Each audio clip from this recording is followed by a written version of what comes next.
नमस्कार स्टूडेंट्स। आज हम लोग जैसे कि आप लोग टाइटल देख रहे हो मौर्य शासन की जो व्यवस्था है उसके बारे में हम लोग स्टडी करेंगे इस लेक्चर में। उससे पहले आप लोग अपने सामने एक मैप देख रहे हैं जो मौर्यन एम्पायर का है। और इससे हमें ये पता चलता है कि एक बहुत बड़ा एरिया इंडियन सब कॉन्टिनेंट का मौर्य एम्पायर के अधीन था, उसके कंट्रोल में था। और इतने बड़े एम्पायर को चलाने के लिए, उसको रेगुलेट करने के लिए, अम, उसका अरेंजमेंट करने के लिए एक बहुत बड़ी इलैबोरेट एडमिनिस्ट्रेटिव मशीनरी की ज़रूरत थी। और हम देखते हैं कि जो मौर्य काल में हमें एक बहुत बड़ी इलैबोरेट स्केल पर बहुत सारे अधिकारियों की नियुक्ति हम पाते हैं यहाँ पे, जो कि उससे पहले हम कहीं नहीं देखते। और क्योंकि ये साम्राज्य इतना बड़ा था कि बहुत बड़ी इलेबोरेटिव अगर सिस्टम नहीं होगा तो प्रशासन को आप अच्छे से नहीं चला सकते हो। इसलिए इसलिए प्रशासन जो है वो बहुत ही इस समय बहुत सारे जो राजा और साथ साथ में उसके जो सहयोगी थे उन सबसे मिलकर बना हुआ था। इसमें सबसे पहले अगर हम प्रशासन को देखें तो प्रशासन को हम लोग सबसे पहले हम जो उसका सेंट्रल एडमिनिस्ट्रेशन है उसकी हम बात करते हैं। तो सेंट्रल एडमिनिस्ट्रेशन में जो हालांकि जो राजा था वो ही मुख्य था, और मोनार्कियल सिस्टम था जिसमें कि राजा के पास में सारी, चाहे वो एग्जीक्यूटिव पावर हो, चाहे लेजिस्लेटिव पावर हो या जुडिशियल पावर हो, तीनों तरीके की जो पावर होती हैं वो उसी में एक्यूमुलेटेड थी, उसी के पास में थी वो सारी पावर्स। लेकिन इन सब के बावजूद भी जो राजा था वो अपना ज्यादातर काम अपने अधिकारियों के साथ में मिलके करता था। और अशोक के टाइम में तो एक ऐसी ये भी बात हुई कि जो जो राजा था उसने एक अलग ही तरीके का सिद्धांत दिया था, जिसमें कि प्रजा को राजा की संतान माना गया, उस प्रजा को उसके उसके संतान के रूप में माना गया। और अशोक ने ये कहा कि ये जो प्रजा है वो मेरी संतान जैसी है, और जिस तरीके से मैं अपनी संतान के लिए उसके इहलोक और परलोक की कामना करता हूँ, उसी तरीके से मैं अपनी प्रजा के लिए भी अच्छी कामनाएं ही करता हूँ। और यहाँ पे भी एक ना प्राइमोजेनिचर का सिस्टम था, जिसमें कि बड़ा बेटा ही जनरली राजा बनता था, उसका उत्तराधिकारी होता था। और राजा को सहयोग देने के लिए मंत्रण और मंत्री परिषद हुआ करती थी। ये जो मंत्री होता था, मंत्री परिषद मंत्रण जो होती थी वो मंत्री परिषद के ही यही जो मुख्य लोग हैं उन लोगों से मिलकर बनी हुई होती थी। और अशोक के अभिलेखों में इस मंत्री परिषद के लिए परिसा शब्द का उपयोग किया गया है। और ऐसा माना जाता है कि जो परिसा की जो मंत्रणा को जनरली सीक्रेट सीक्रेटिव ही रखा जाता था, और उसमें ज्यादातर जो निर्णय लिए जाते थे वो बहुमत के आधार पे, मेजोरिटी के बेसिस पर लिए जाते थे। यद्यपि जो राजा होता था उसको वीटो का अधिकार होता था, जिसमें कि वो अगर मंत्री परिषद ने कोई प्रपोजल एक्सेप्ट कर भी लिया है तो राजा उसके ऊपर वीटो दे सकता था। इसी तरीके से जो राज्य का जो एक रूटीन का काम था उसको चलाने के लिए कुछ राजा कुछ मंत्रियों की नियुक्ति करता था। और ये जो लोग होते थे ये सबसे क्लोजेस्ट लोग होते थे, जिनमें किसी भी काम को करने से पहले राजा जरूर इनकी सलाह अवश्य लेता था। इसलिए इसमें सारे जो महत्वपूर्ण लोग होते, जैसे हम आज की तारीख में हम देखें तो कैबिनेट जो होती है, वो काउंसिल ऑफ मिनिस्टर्स तो होती ही है, उससे भी एक छोटी होती है कैबिनेट मिनिस्टर, जिसमें कोर मिनिस्टर्स होते हैं। कोर जो पीएम के सबसे क्लोजेस्ट लोग होते हैं वही उसमें शामिल होते हैं। तो इसी तरीके से यहाँ पे भी मंत्रण बनाई गई थी। इसके अलावा हमको बहुत सारे 18 अधिकारियों का उल्लेख मिलता है, जो कि जिनका कि बहुत सारा जो अलग अलग रोल प्ले किया करते थे। और इनके जो इनका जो प्रभाव था वो भी प्रशासन पे बहुत ज्यादा था। इनमें से सबसे पहले तो मंत्री और पुरोहित ये होता था। सबसे पहले तो राजा ही है, ठीक है। वो ही एक तरीके से एडमिनिस्ट्रेटिव सुपर स्ट्रक्चर था और सारे जो लोग थे वो उसी के अंडर में थे। उसका असिस्ट करने के लिए मंत्रिपरिषद थी ही और उसके अलावा क्राउन प्रिंस होता था, क्राउन प्रिंस था, पुरोहित था, सेनापति था, द कमांडर इन चीफ, अमात्य थे, सर्वेंट्स थे, सिविल सर्वेंट्स जिनको कहते हैं वो थे। इसके अलावा सन्निधाता सन्निधाता था जो कि चीफ ट्रेजरी ऑफिसर था, चीफ ट्रेजरी ऑफिसर हुआ करता था। समाहर्ता जो कि कलेक्टर जनरल ऑफ रेवेन्यू हुआ करता था। इसके अलावा कुछ महामात्य सर्प भी हुआ करते थे जो कि जिनको कि गूढ़ पुरुष जो कि जासूस होते थे उन लोगों का नियंत्रण करते थे। इसी तरीके से पुलिस डिपार्टमेंट था एक बहुत बड़ा और प्रोविंशियल एडमिनिस्ट्रेशन के लिए जो सर्वोच्च अधिकारी होता था वो प्रादेशिक होता था जो कि कंटेम्परेरी डिस्ट्रिक्ट मजिस्ट्रेट टाइप का रोल हुआ करता था। स्थानिक का रोल होता था कि वो टैक्स कलेक्शन करे प्रदेश प्रादेशिक के अंडर में। इसी तरीके से दुर्गापाल होता था, दुर्गपाल जो कि गवर्नर ऑफ फोर्ट हुआ करता था और Antapal who was the governor of frontier.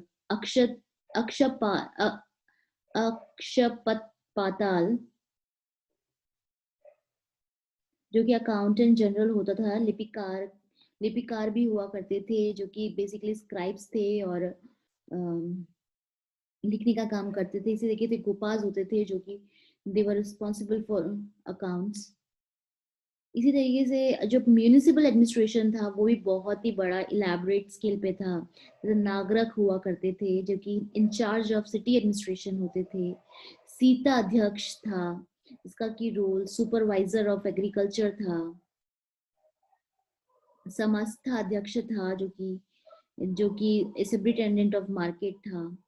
नवाध्यक्ष जो कि सुप्रिटेंडेंट ऑफ शिप था। शुल्काध्यक्ष जो कि कलेक्टर ऑफ टोल्स था। लोहाध्यक्ष जो कि सुप्रिटेंडेंट ऑफ आयरन था। अकाराध्यक्ष जो कि सुप्रिटेंडेंट ऑफ माइंस एंड पोतवाध्यक्ष जो कि superintendent of weight and measures हुआ करता था। तो इस तरीके से हमें और इसके अलावा आर्टविक होता था जो कि was the superintendent of forest department.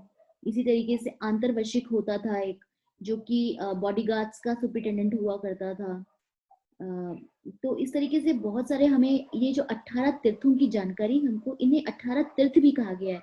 In case you would ever be asked about 18 तीर्थ तो ऑफ मौर्य पीरियड तो आपको यही लिखने हैं उस समय जो तेरह तेरह जो 18 तीर्थ हैं क्योंकि 18 लोग 18 बड़े अधिकारी हैं उनके बारे में आपको इसमें लिखना है।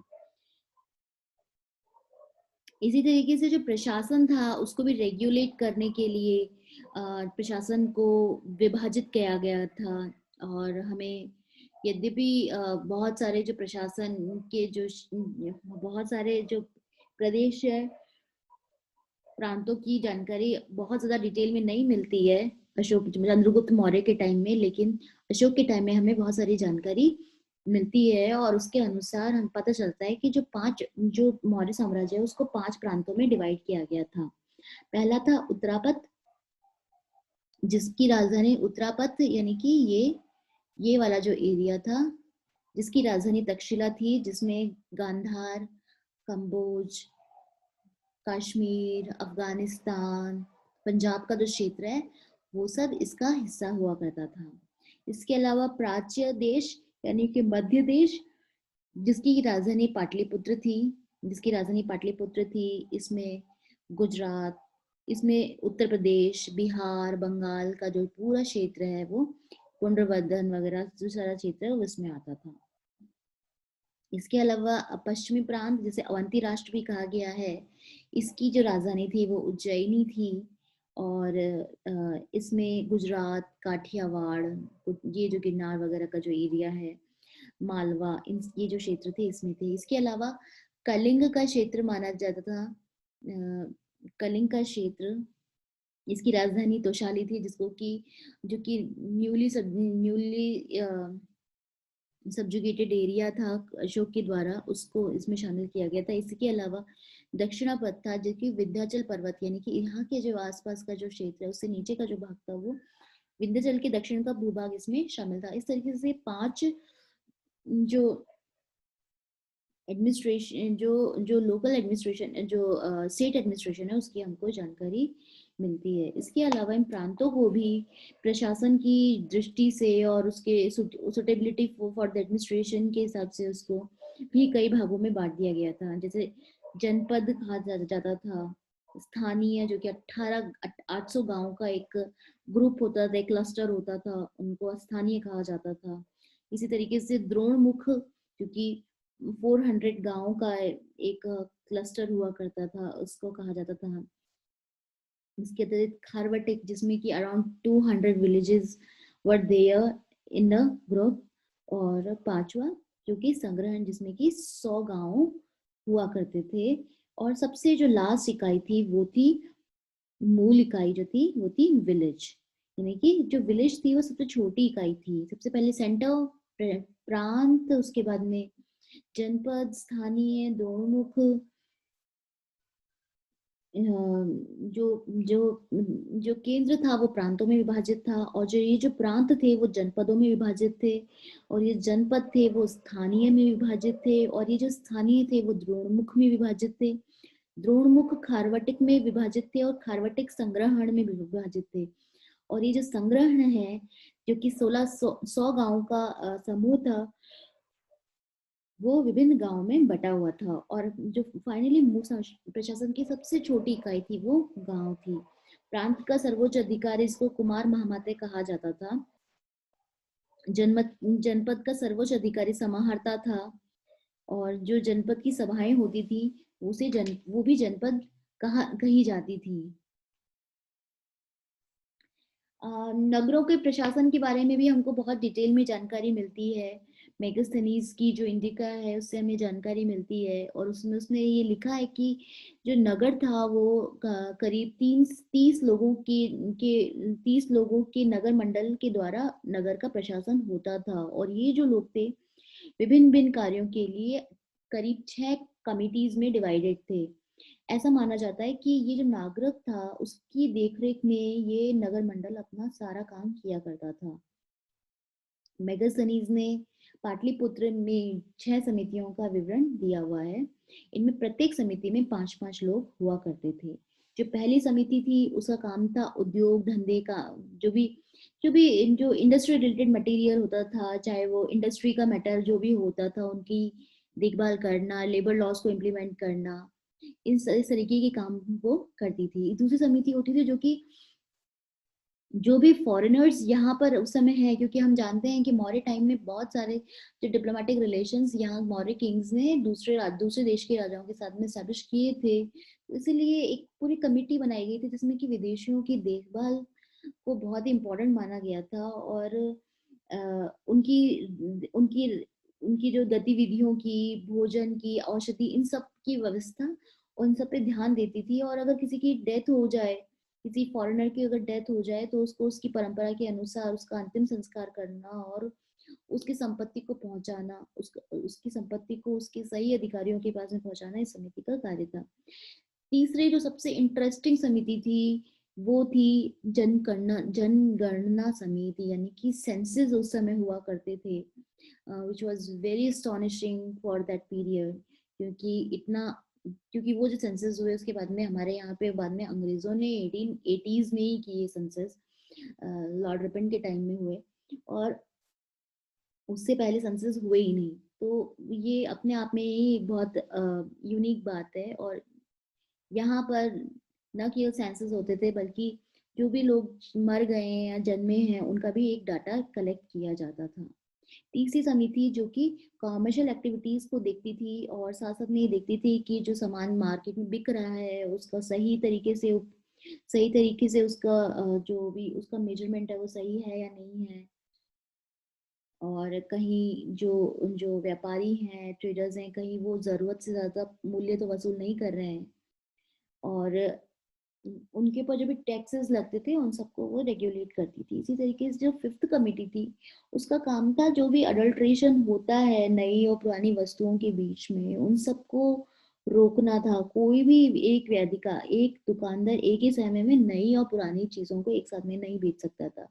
इसी तरीके से जो जो सबसे लास्ट सिक्स नंबर की कमिटी थी उसका काम था जो भी वस्तुएं सेल की गई हैं उनके मूल्य के अनुसार बिक्री कर वसूल करना होता था। तो एक तरीके से सेल्स टैक्स कमेटी थी और जो भी व्यक्ति सेल्स टैक्स को चुराने की कोशिश करता था उसको सजा दी जाती थी।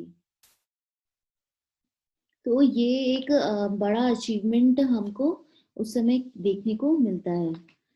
तो और इसके अलावा अशोक ने ये जो इस व्यवशासन प्रबंध के अलावा और भी अशोक ने अपनी तरफ से भी बहुत सारे ऐसे काम किए जो कि बहुत सारे अधिकारियों को नियुक्त किया जिससे कि जनता का कल्याण मैक्सिमम हो सके। इसलिए उसने अधिकारी की नियुक्ति की कि हम जो अशोक के अभिलेखों में हमको दो तीन अधिकारियों के नाम मिलते हैं जिनमें महामात है और राजुक है, युक्त है, अ, प्रादेशिक है, इनका हमको उल्लेख मिलता है। तो जो जो अग्रमात्य था वो मुख्य रूप से एक मुख्यमंत्री और सहायक होता था।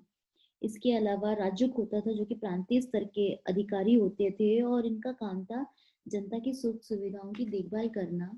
इसी तरीके से जो युक्त अशोक के द्वारा नियुक्त किया गया था उसका काम था राजस्व वसूल करना प्रांतों में और साथ साथ में जो माल गुजारी है इनकम टैक्स है इस तरीके की जो भी काम होते थे वो ये करता था। साथ ही साथ में उस अशोक के ने शासनादेश भी दे रखा था कि राज्यों को युक्त ये जो अधिकारी हैं वो समय समय पर हर 5 साल में अपने जिलों में जाके और वहां का जायजा लेंगे और बताएंगे कि कहीं जो जनता के साथ में अत्याचार तो नहीं हो रहा। तो ये उसका एक बहुत ही ज्यादा बड़ा अचीवमेंट था। अशोक ने खुद काफी सारे इस सुधार के साथ साथ में उसने और भी सुधार किया और एक ये था धर्म विभाग की उसने स्थापना की थी। हालांकि कोई पर्टिकुलर धर्म से रिलेटेड ये नहीं था। इसका जो काम था वो जनता की जो उनकी जो मोरल एक्टिविटीज हैं उनको रेगुलेट करना उनकी स्पिरिचुअलिटी को डेवलप करना इस तरीके के काम वो करता था। साथ साथ में उसका एक भी और काम भी था कि वो लोगों को जन नैतिकता के उपदेश देता था। अशोक के धम्म के उपदेश वो जनता को देने का काम करता था। साथ ही साथ में जो दंडित लोगों की जो रिहाई के काम भी वही करता था। इसके अतिरिक्त अशोक को अशोक ने एक प्रशासन को जनता के बहुत और भी करीब ले गया वो। और उसने अपने सेवेंथ जो पिलर इंस्क्रिप्शन है उसमें उसने लिखा है कि चाहे मैं कुछ भी कर रहा हूँ लेकिन मुझे हर समय जनता की जो भी जनता अगर जो भी चाहती है उसकी सूचनाएं मुझे हमेशा मिलती रहनी चाहिए। इसलिए उसका जो जो पर्पस था वो ये था कि वो जो सम्राट है वो जनता के लिए हमेशा अवेलेबल रहे। साथ ही साथ उसने ऐसे बहुत सारे यज्ञ और अनुष्ठानों को बंद करवा दिया जिसमें कि पशु बलि दी जाती थी। और साथ ही साथ उसने जो दंड विधान था जो कि उसको भी थोड़ा सा माइल्ड करने की कोशिश की। जो भी जिस तरीके का भी जो चार्टर था पनिशमेंट का उसको थोड़ा सा माइल्ड करने की कोशिश की। और साथ साथ में अपराधियों को मृत्युदंड देने से पूर्व 3 दिन का समय दिया जाता था ताकि वो अपने जो भविष्य का जो जीवन है उसको वो आगामी जीवन के लिए पूरी तरीके से तैयार हो सके। तो अशोक ने चंद्रगुप्त मौर्य के टाइम से ही जो प्रशासन था वो बहुत ही एलैबोरेट स्केल पर हो गया था और अशोक ने अपने टाइम में इस प्रशासन को जनता के और भी करीब ला करके खड़ा कर दिया। इसीलिए हम पाते हैं कि मौर्य काल में जो प्रोस्पेरिटी हमको देखने को मिली पूरे स्तर पर वो बाद के कालों में हमको देखने को नहीं मिलती है। तो प्रशासन जो था कंपैरेटिवली बहुत ही ज्यादा अच्छा था। इसमें भी बहुत सारी कंट्रोवर्सीज हैं। कुछ जो इतिहासकार हैं वो ये बोलते हैं कि जो मौर्य प्रशासन था बेसिकली वो एक सेंट्रलाइज्ड एडमिनिस्ट्रेशन था और जो राजा की ही जो इच्छा होती थी वो ही प्रशासन था। लेकिन जो बात के जो इतिहासकार हैं जिनमें कि रोमिला थापर हैं, वो ये कहती हैं कि जो जो प्रशासन पर कंट्रोल करने की जो एक पद्धति है, उसमें भी ग्रेडेशन था। जो नियर टू कैपिटल एरियाज थे, उनमें राजा का ज्यादा नियंत्रण था। लेकिन जो लोग कोर एरियाज और पेरिफेरल एरियाज में रहते थे, वहां पे प्रशासन जो है उसका जो प्रभाव है वो धीरे धीरे कम होने लगता था। इसी कारण से हम देखते हैं कि जैसे ही अशोक के बाद में कुणाल संप्रति ये जो राजा आए, जो कि बहुत ज्यादा प्रशासन पर कंट्रोल नहीं रख पाए, उनके टाइम में ये जो पेरिफेरल एरियाज हैं और कोर एरियाज हैं, वो धीरे धीरे मौर्य साम्राज्य से स्वतंत्र होते चले गए। तो आज के लिए इतना ही। धन्यवाद।